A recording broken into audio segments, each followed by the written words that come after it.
Hey friends, Billy from LM Cases here, and today we are going to take a look at a very cool Yamaha TF1 installed mixer workstation we just finished up. So this case was built for an installation company. This is going into a church.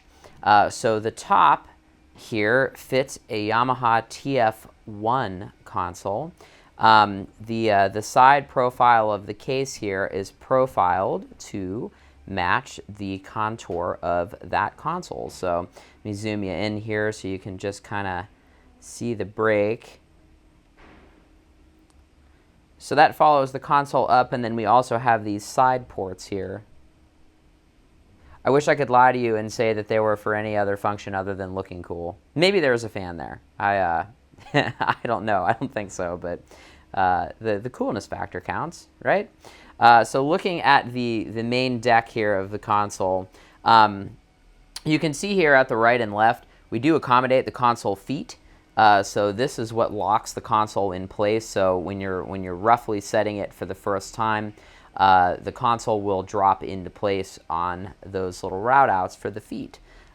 Also shown here, a custom Powercon cable. Of course, we have to represent LM Tour Systems, right? So this is our standard Powercon cable. If you would like your own LM Tour Systems Powercon cable, cut to length, comes with a nice little rip tie that says LM Tour Systems. You can just check the link below because we build these per order. So you can get these any length from 1 foot to 100 feet.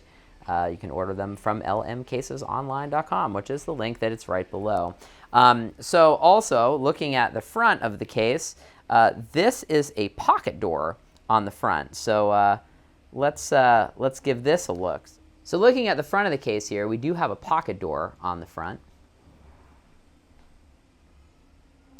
This is built out of 1/2-inch Baltic Birch, black texture coated, and features 2 Southco slam latches.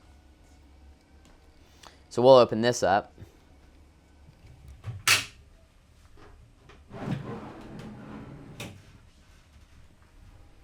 All right, so looking at the rack section here, this is showing the door in its retracted view.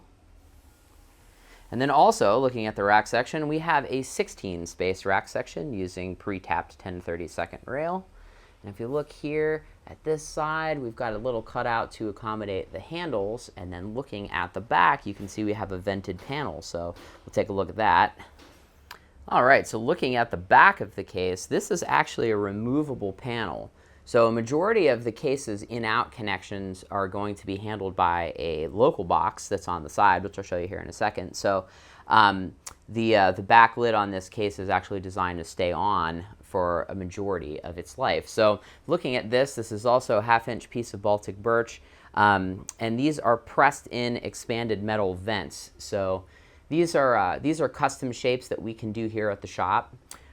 This expanded metal is just perforated metal. It's the same stuff that if you're looking at a speaker cabinet, it's the same type of metal. So we can cut and bend that to any shape that you like. So what we do on these is just make it so that the front of the mesh is a little parallel with the case, and then it has a nice break on it.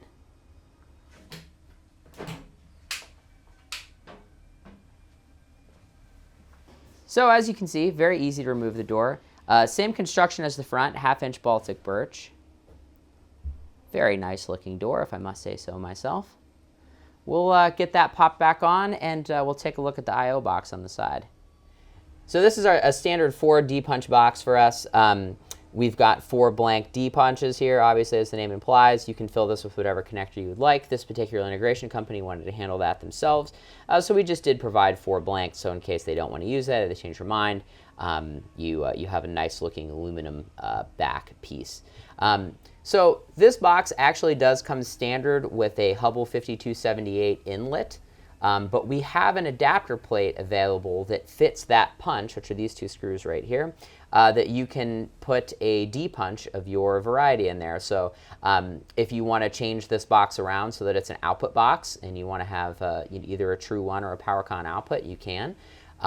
Or if in this particular application there's just a duplex box on the other side, or a duplex outlet on the other side of this box, you can use this as a Powercon input. But If you find that you don't like the Powercon and you want to go back to a regular Edison power cable, you can, or vice versa. If you're using a Edison power cable and you decide that you want to use Powercon, you can, just with the conveniently added adapter plate. So again, if you want more information on that box, the adapter plate, that is all in the video description below.